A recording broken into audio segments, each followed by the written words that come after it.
yang sekarang masih perkataan para ulama, karena memang nasuihul ibad itu sebagian diambil dari hadis Kangjeng Nabi Muhammad SAW, kemudian diambil pula dari asar para sahabat, yakni perkataan-perkataan para sahabat, dan di sini pula disebutkan ada pengambilan atau makhad dari ucapan atau kalam ulama-ulama ul-kibar.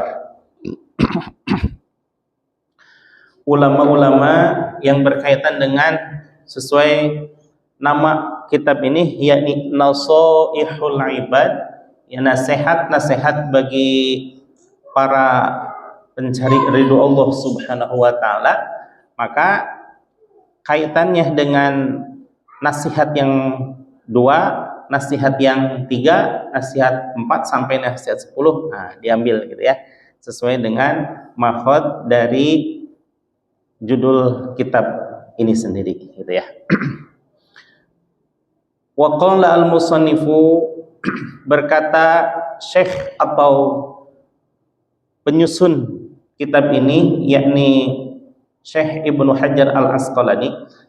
Ketika kita mendengar nama Ibnu Hajar, jangan salah Bapak. Di sini ada 2, Ibnu Hajar Al-Asqalani yang ahli tasawuf dan Ibnu Hajar Al-Haythami yang ahli fikih. Sama-sama Ibnu Hajar, sama-sama memiliki kisah tentang batu. Bagaimana kisahnya? Ketika Syekh Ibnu Hajar sama-sama mondok di pondok yang berbeda gitu ya,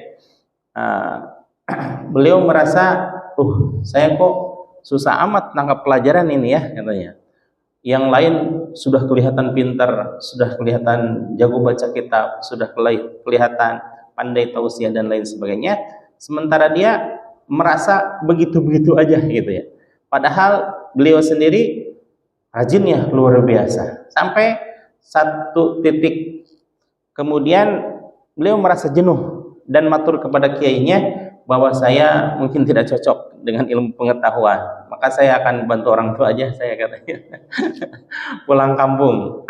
Kemudian kiainya dengan berat hati sudah membujuk segala macam, tapi Syekh Ibnu Hajar karena sudah merasa patah arang, patah semangat, hilang himmahnya untuk mencari ilmu pengetahuan, maka dia tetap bersikeras untuk pulang. Ya, itu wajar ya kalau santri pengen pulang. Kenapa? Karena biasanya membandingkan dengan di rumahnya. Di rumahnya makan sepuasnya, tidur sepuasnya, main sepuasnya, dan lain sebagainya. Jajan apalagi tinggal minta sama orang tua. Sementara santri, serba terbatas. Mandi aja ngantri, mau makan ngantri, mau minum ngantri, mau main hanya beberapa jam setelah kegiatan, karena saking padat-padatnya biasanya capek duluan, tapi dalam keadaan lapar gitu ya. Saya dulu waktu sanawiyah kebagian pak piket itu sepekan sekali lah ya. Nah kebetulan setiap makan itu 2 kali, ketika istirahat pagi dan ketika istirahat ngaji sore, baru dapat makan jam 5 gitu ya. Nah ketika jam 10 dapat makanan, kan banyak nasi-nasi yang sisa itu ya. Setiap kobong atau kamar itu mendapat 1 keranjang nasinya aja. Nah itu nasinya sampai kering tuh. Saya nyari-nyari, ada dikumpulin gitu ya. Terkumpul lah, katakan 1 mangkok gitu ya. Lauknya gimana? Lauknya beli kecap dulu, kecap ABC yang saset itu 50 rupiah itu. Kerupuk 50 rupiah, jadilah makan dengan kecap dan kerupuk gitu ya. Karena saking laparnya. Kalau zaman sekarang jarang pesantren yang memberi makan santrinya 2 kali, itu jarang sama sekali. Itu sekarang 3-3 gitu ya. Seperti di ya kecil-kecilan lah, di Darul Muqarrabin ada 5 santri Makannya 3 kali sehari gitu ya. Walaupun belum ada bayaran gitu. Tapi makan mah 3 kali alhamdulillah. Apa yang saya makan, nah itulah yang dimakan oleh santri gitu ya. Alhamdulillah. Kembali ke permasalahan di sini bahwa Syekh Ibnu Hajar suatu saat pulang, kemudian di tengah jalan kebetulan rute yang dilalui adalah melalui hutan belantara. Karena saking capeknya jauh perjalanan, dia sampai tertidur setelah menemukan sumber air yang ada batu-batunya gitu. Pas begitu bangun, dia terdengarkan celak, celak, celak. Pas dilihat ada batu ternyata yang ditimpahi dengan air. Kalau orang Sunda bilangnya ya tetesan air gitu ya. Tetesan air kalau orang Sunda gimana bilangnya Pak? Cikaracak ninggang batu, laun-laun jadi legok. Betul ya? Walaupun netesnya setetes, tapi lama-lama itu batu yang segitu kerasnya bisa berlubang karena tetesan air tersebut. Dia sampai tertegun, ini hebat amat Allah menciptakan batu dengan air. Walaupun batu keras dan air lembut, tapi kalau terus-menerus dipukul dihantam oleh air, lama-lama logak juga katanya. Saya juga kayaknya otak saya nggak terlalu bebal-bebal amat, tapi kalau seandainya dijejeli terus setiap hari dengan ilmu pengetahuan, rasanya saya akan pinter juga katanya. Nggak jadi akhirnya pulang ke rumah, langsung balik lagi ke pesantren, matur lagi sama kiainya. Nah di situ dia menemukan mulai itu belajar tekun sampai riwayatnya mengatakan usianya pesantren pokoknya ya. Pesantren itu usia sampai 40 tahun. 40 tahun zaman dulu puluhan tahun ya pesantren ya. Kalau zaman sekarang perasaan saya 11 tahun pesantren kayaknya wegah banget gitu. Subhanallah ya. Jadi nggak ada apa-apanya kalau 11 tahun mah cuma pandai ngeliwat aja doang. Beda dengan ulama-ulama dulu sampai puluhan tahun. Beliau aja 40 tahun gitu ya. Nah, perkataan salah satu dari Syekh Ibnu Hajar Al-Asqalani, beliau menyitir dari para ulama-ulama besar, wakila dan dikatakan, man taroka, barang siapa yang meninggalkan az-zunuba pada kemaksiatan, pada dosa-dosa, rokok qalbuhu, maka insya Allah akan lembut hatinya. Karena kemaksiatan itu merupakan az-zulma, kegelapan. Semakin lama, semakin sering orang melakukan kesalahan, maka hatinya semakin gelap. Bagaimana kalau hati gelap? Hati yang gelap itu ibarat cermin yang kotor. Cermin atau kaca fungsinya kan untuk pencahayaan ruangan gitu ya. Nah, seperti ini nih, Al-Makmun luar biasa, bersih luar biasa ya. Ketika ada cahaya dari luar, maka dia menyerot ke dalam, maka teranglah masjid ini. Karena fungsinya memang untuk meneruskan cahaya dari luar. Tapi kalau kaca tersebut kotor, ada minyak tidak dibersihkan, ada debu tidak dibersihkan, ada ramat rancah, itu apa itu ramat? Tidak dibersihkan segala kotoran, maka lama-lama fungsi kaca itu akan hilang sama sekali ya. Tidak bisa lagi memantulkan cahaya. Kalau cermin, kalau kaca tidak bisa meneruskan cahaya, lama-lama akhirnya menjadi gelap. Nah, seperti itulah perumpamaan. Di dalam Al-Quran dikatakan fi qulubihim maradh, di dalam hatinya terdapat penyakit yang kalau itu tidak dibersihkan maka akan semakin keras hatinya gitu ya. Ini rokok qalbuhu, bahwa hati itu fungsinya selain ini beda ya, hati jasmaniyah dan hati rohaniyah. Kalau hati jasmaniyah, itu bukan bidang saya lah pokoknya ya. Itu salah satu fungsinya untuk menetralisir darah, biar kalau ada racun maka dinetralisir oleh hati, fungsi hati itu ya, dalam artian liver gitu ya. Kalau di dalam ruhaniyah, qalbu itu letaknya tepat di arah jantung, tepat di arah jantung, tapi bukan di jantung itu sendiri, melainkan sisi ruang batin. Sisi ruang batin yang merupakan menerima pancaran hidayah dari Allah Subhanahu wa taala. Di dalam Al-Qur'an dinyatakan innallaha yahulu bainal mar'i wa qalbih. Sesungguhnya Allah Subhanahu wa taala berinteraksi dengan manusia itu melalui qalbunya. Kalau di dalam hadis qudsi Allah menyatakan inna fi jawfi bani adama qasran. Aku jadikan di dalam diri manusia itu bagaikan istana. Wa fil qasri sadran. Di dalam istana tersebut ada bagian dada. Wa fil sadri qalban. Dan yang paling penting dari kehidupan manusia sesungguhnya adalah qalban, ada di dalam dirinya. Wa fil qalbi fuadan. Di dalam qalbu itu ada fuad, mata batin. Wa fil fuadi syagofan. Di dalam fuad itu ada syagof, lapisan yang lebih dalam daripada fuad. Wa fi syagofi lubban. Dan di dalam syagofan itu ada lub, inti dari manusia. Tapi itu ternyata bukan inti dari inti manusia. Wa fi lubbi sirron. Dan di dalam lub manusia itu terdapat sir. Wa fi sirri ana, kata Allah Subhanahu wa taala.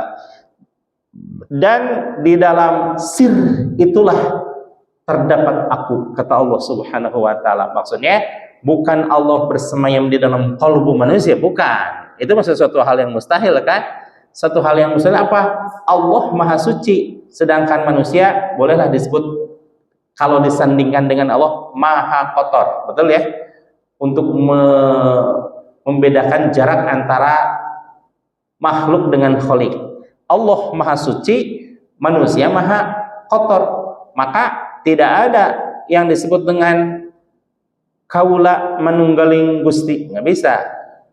Di dalam apa tuh ya, fenomena di suatu daerah tertentu ada dikatakan kaulo manunggaling Gusti, bahwa aku bersatu dengan Tuhan. Nah, itu jangan diartikan secara lafziah, tapi itu adalah maknawiyah, bahwa aku bersama dengan Allah Subhanahu wa taala ketika Allah Subhanahu wa taala menurunkan cahaya hidayah kepada manusia, dan manusia itu menerima cahaya dan akhirnya mengamalkan petunjuk dari Allah Subhanahu wa taala. Bukan semata-mata Allah ada di dalam diri manusia, tidak. Kan manusia banyak miliaran, atau ya masa Allah miliaran gitu ya. Tidak bisa itu. Nah, di dalam qalbu itulah tempat Allah untuk memberikan sinar hidayah kepada manusia. Ini pun banyak disalahartikan, dalam artian ketika kita melihat seseorang yang mohon maaf ya, melakukan kesalahan, misalkan nggak mau sholat gitu ya. Kenapa ente nggak mau sholat? Saya belum mendapat hidayah dari Allah, katanya. Padahal hidayah itu diberikan kepada semua manusia. Kenapa? Karena di dalam hati manusia terdapat sir, tempat Allah memberikan cahaya hidayah. Maka ada satu doa, Allahumma nawwir qalbi binuri hidayatika. Ya Allah, sinarilah qalbu kami dengan cahaya hidayahmu. Kama nawwartal ardo binuri syamsika, sebagaimana cahaya matahari menyinari alam bumi abadan abada selamanya. Subhanallah ya. Ini doa yang dahsyat tuh ya. Doa dari Rasulullah sallallahu alaihi wasallam memohon petunjuk kepada Allah Subhanahu wa taala. Pangkat nabi saja masih memohon kepada Allah untuk diberikan hidayah, apalagi kita gitu ya.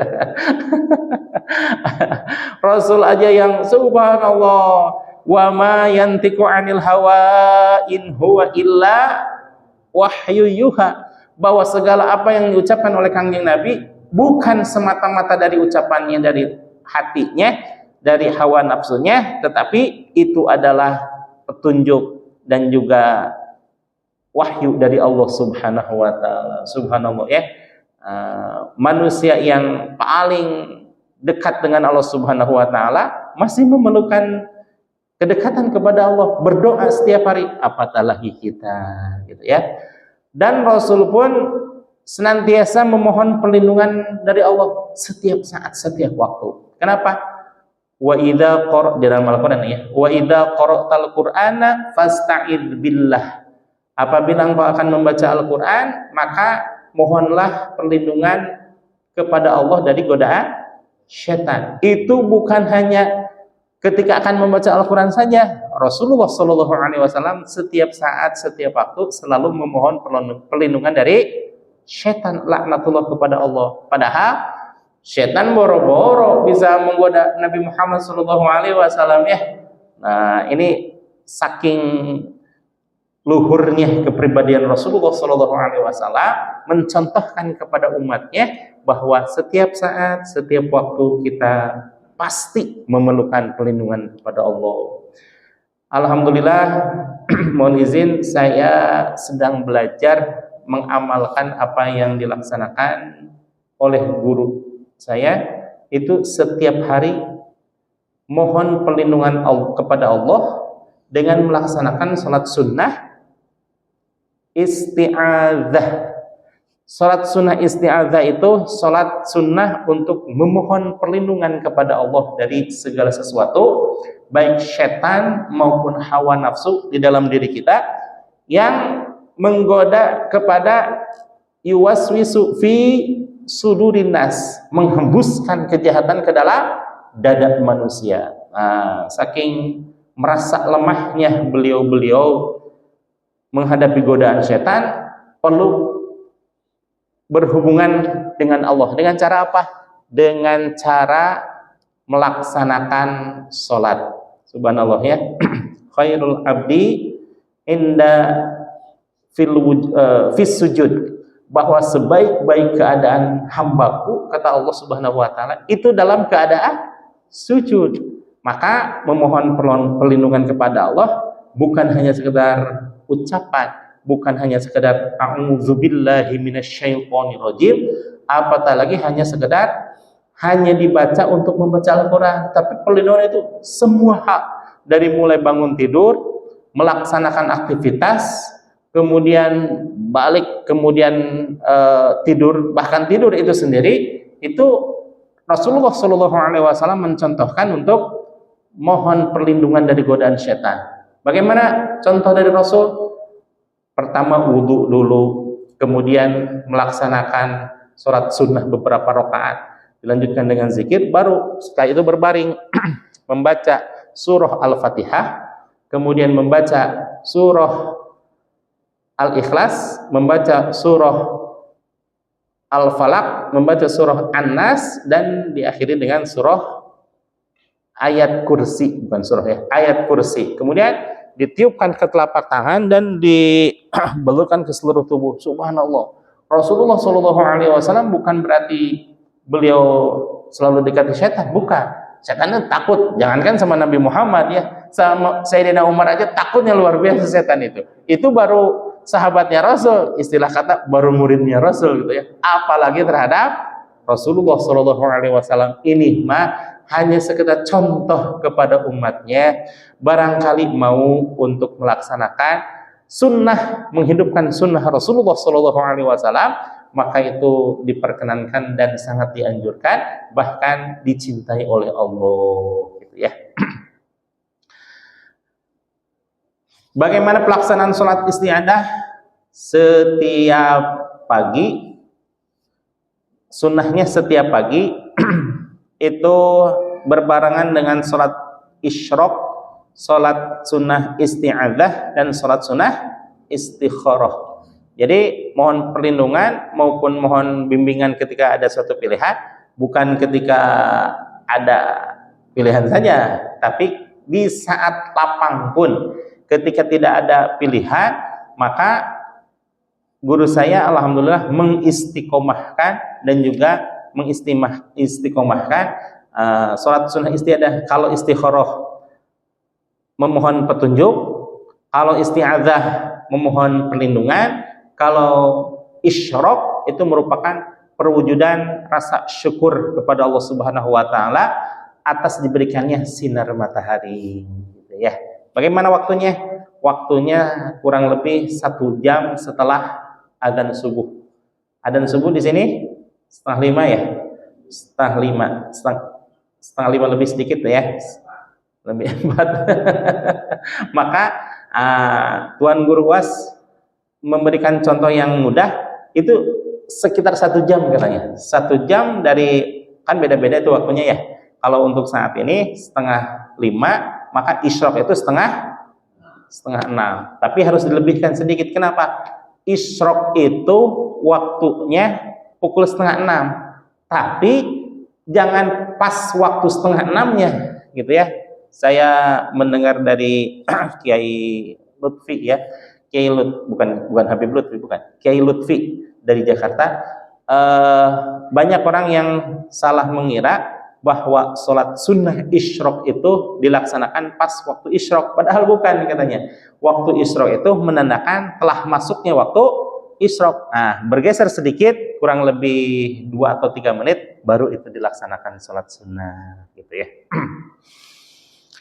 Man taraka dzunuba, barang siapa yang meninggalkan akan dosa-dosa, raqqa qalbuhu, maka akan lembut hatinya. Tadi dikatakan bahwa qalbu ini adalah tempat untuk menerima pancaran sinar hidayah dari Allah Subhanahu wa taala. Apakah betul tadi ucapan yang menyatakan bahwa saya mah belum dapat hidayah, maka saya belum sholat? Nah, bukan gitu ya. Sholat itu atau hidayah itu, kebaikan itu dicari oleh diri sendiri. Jangan menunggu ada kesempatan atau ada perintah atau ada apa yang membuat kita ingin melaksanakan kebaikan. Tidak, tapi itu semuanya diberikan cahaya hidayah oleh Allah Subhanahu wa taala, tinggal kitanya. Seperti halnya sinar matahari, ya. Sinar matahari memancarkan ke bumi abadan abada, tadi selamanya terpancar semuanya dari masyrik minal maghrib, dari timur ke barat. Cuma ada upaya-upaya dari orang-orang yang menghalangi masuknya sinar kepada dirinya atau rumahnya. Dengan cara apa? Membikin atap, membikin saung-saung, membikin terpal dan lain sebagainya, sehingga terhalang itu sinar matahari. Ini menandakan bahwa sinar hidayah dari Allah pun diberikan kepada semuanya. Tapi ada orang-orang yang merasa terganggu justru dengan adanya hidayah dari Allah Subhanahu wa taala. Masya Allah itu ya. Di hidayah aja merasa terganggu. Itu bukan berarti bukan lagi kolbunnya marid, tapi nauzubillah tsumma nauzubillah, itu cirinya kolbunnya sudah yamut. Kan ada 3 jenis ya. Pertama, kolbun salim. Bagaimana kolbun salim? Subhanallah, illa man atallaha biqalbin salim. Pada suatu saat nanti, harta, tahta, jabatan, anak-anak, dan segala sesuatu yang menyenangkan kita tidak ada artinya, semuanya lenyap tanpa ada keunggulan masing-masing, illa, kecuali man atallaha biqalbin salim, seseorang yang mendatangi Allah, mendatangi Tuhannya dengan membawa hati yang suci, membawa hati yang selamat. Bagaimana hati yang selamat? Hati yang selamat itu senantiasa menerima nasihat-nasihat, menerima ujangan-ujangan. Jangan dikira lantunan ayat suci Al-Quran tidak bermanfaat bagi kita. Bukan. Jangan dikira orang-orang yang berzikir, nggak ada fungsinya buat kita. Tidak. Ibarat makan, kalau ada manusia yang telat makan, lemes atau segar itu? Lemes ya. Nah, ruhaniyah kita, apa makanannya? Zikir, sholat, lantunan ayat suci Al-Quran, nasihat-nasihat, majlis taklim dan majlis zikir, itu adalah makanan bagi ruhaniyah kita. Coba bayang,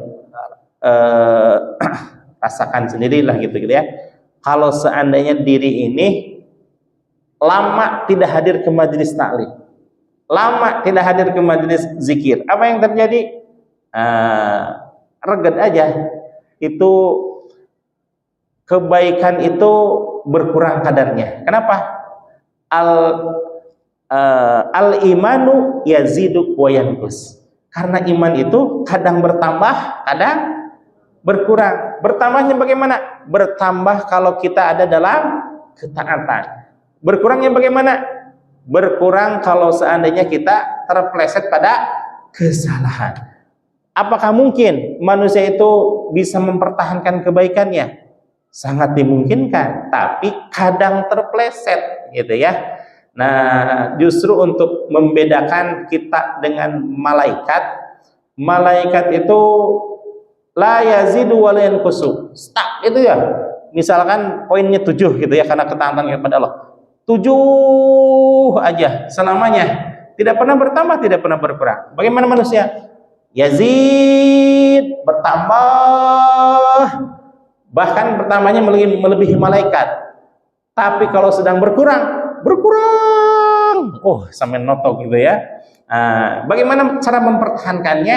Mempertahankannya kita cari komunitas orang-orang yang insya Allah soleh. Di mana ada orang soleh?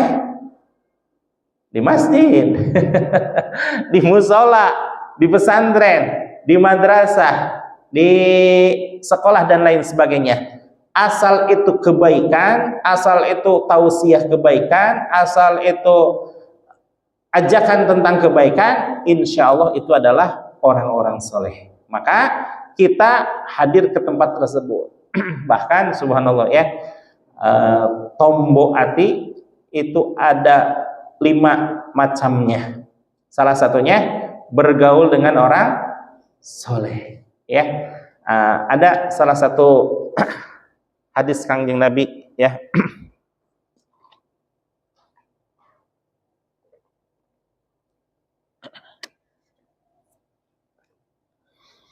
Bagaimana hadis Kangjeng Nabi? Kun ma'allah, tetaplah istiqomah dalam bersama dengan Allah. Kira-kira nih bapak-bapak, kalau di masjid insya Allah ya kita sedang bersama dengan Allah ya. Nah, tapi kalau di luar masjid, di luar rumah, apa di perjalanan atau lagi ketemu sama teman-teman, betul nggak kita bisa mempertahankan kebersamaan dengan Allah? Kalau saya mah susah sekali. Kenapa? Kadang teman itu banyak versinya ya. Ada yang membicarakan masalah pekerjaan, ada yang membicarakan masalah masa lalu, ada yang membicarakan masalah kesempatan untuk dapat bisnis, ada segala macam gitu ya. Nah, kadang ketika berbicara dengan teman-teman itu, urusannya kebanyakan urusan dunia. Otomatis lupa nggak sama Allah? Lupa. Itu yang saya rasakan gitu ya. Maka kalau orang-orang yang senantiasa di masjid, di madrasah, di musola, di majlis ta'lim, di majlis zikir, itu adalah satu frekuensi. Orangnya itu pasti membicarakan ukhrawi. Nah, sementara kata Kangjeng Nabi, kun ma'allah, tetaplah istiqomah untuk bersama dengan Allah. Tapi kita memungkinkan nggak selamanya bersama dengan Allah?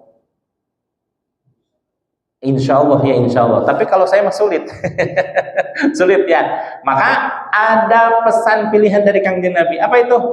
Fa illam takun ma'allah, kalau seandainya engkau belum bisa bersama dengan Allah, kun ma'man kana ma'allah, maka tetaplah bersama orang yang orang itu sudah istiqomah bersama dengan Allah. Memang ada orang yang selalu bersama dengan Allah? Ada. Pangna Kangjeng Nabi menyebutkan seperti itu teh menjadi gambaran bagi kita bahwa sampai kapanpun ada orang-orang, beberapa orang walaupun tidak banyak, tapi ada orang yang selalu bersama dengan Allah. Saya alhamdulillah sudah menemukan orang yang selalu bersama dengan Allah. Maka sampai kapanpun saya tidak akan pernah melepaskan orang tersebut. Kenapa? Karena membawa kedamaian kepada saya dan keluarga. Rasanya teh tenteram, rasanya teh damai, rasanya teh ingin mendekatkan diri kepada Allah Subhanallah, ya. Kalau kata Arman Maulana mah gimana tuh? Takkan ku lepas selamanya, wow. Gitu ya. Karena saya sadar bahwa diri saya tidak pernah bisa untuk bersama dengan Allah. Paling nih, ketika saya ingat bahwa saya sedang bersama Allah itu ketika sholat saja. Tapi sholat itu tidak dari Allahu Akbar sampai Assalamualaikum selamanya bersama dengan Allah, hanya beberapa detik saja. Kalau saya ini ya, kalau saya mah Allahu Akbar, nah, sampai Allahu Akbar paling berapa detik itu? 10 detik lah katakan ya. 10 detik saya alhamdulillah ingat sama Allah. Tapi begitu ya bray, ingat sama hutang, ingat sama cicilan dan lain sebagainya.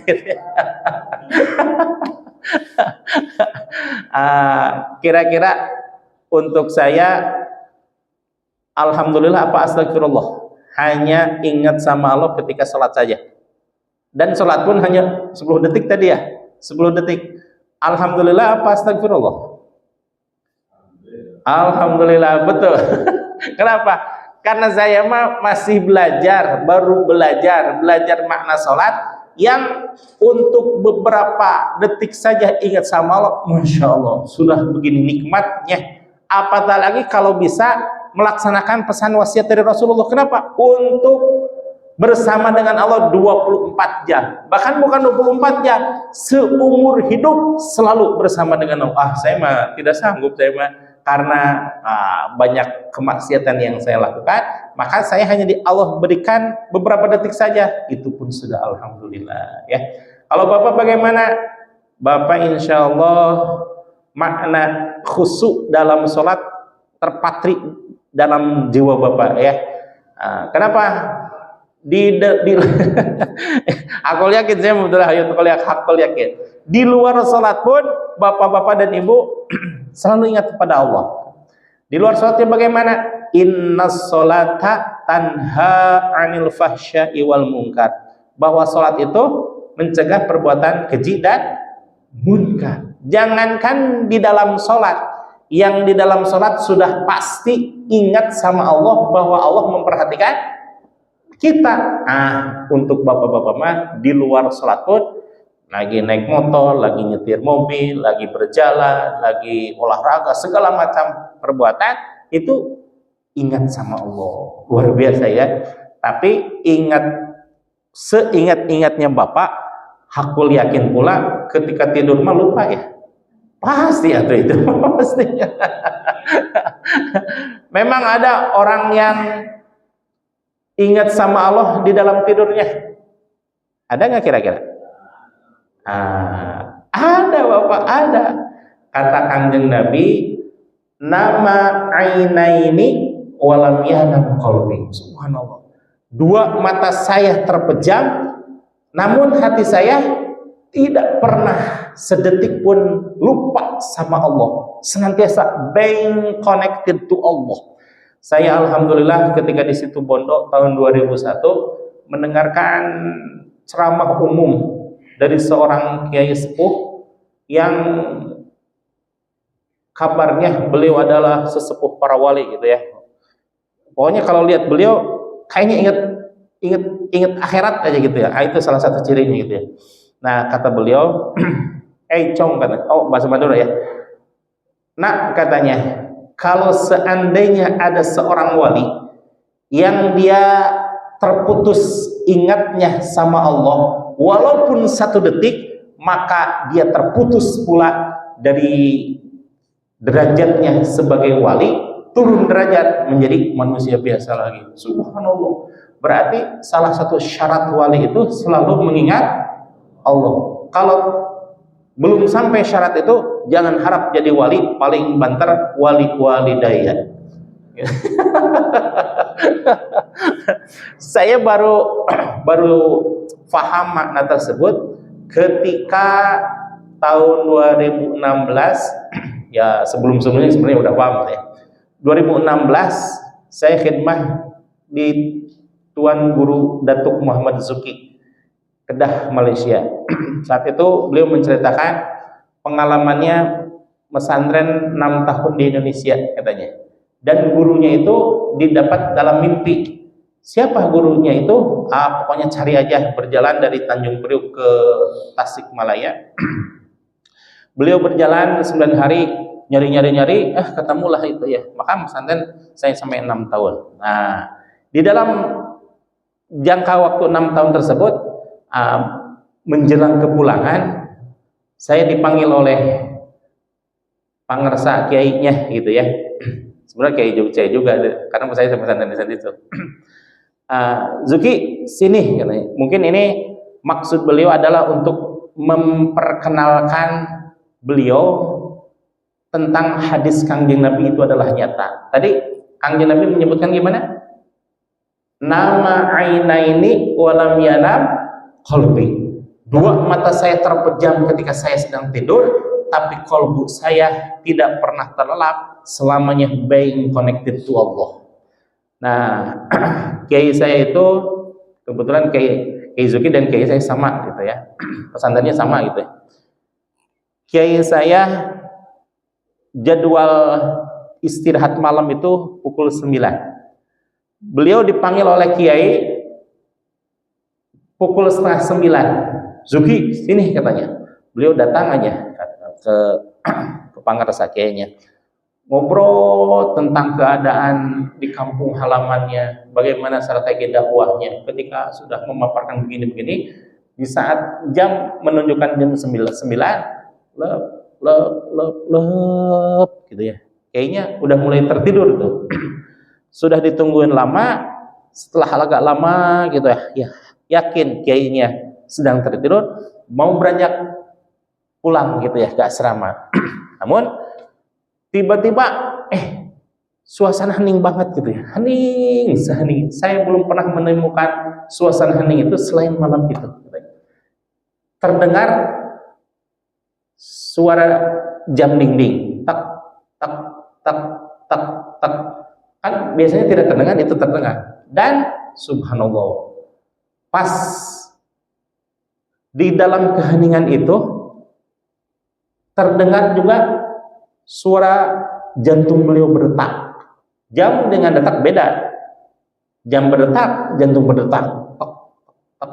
Di selah-selah detak jantung tersebut terdengar orang yang berzikir, Allah, Allah, Allah.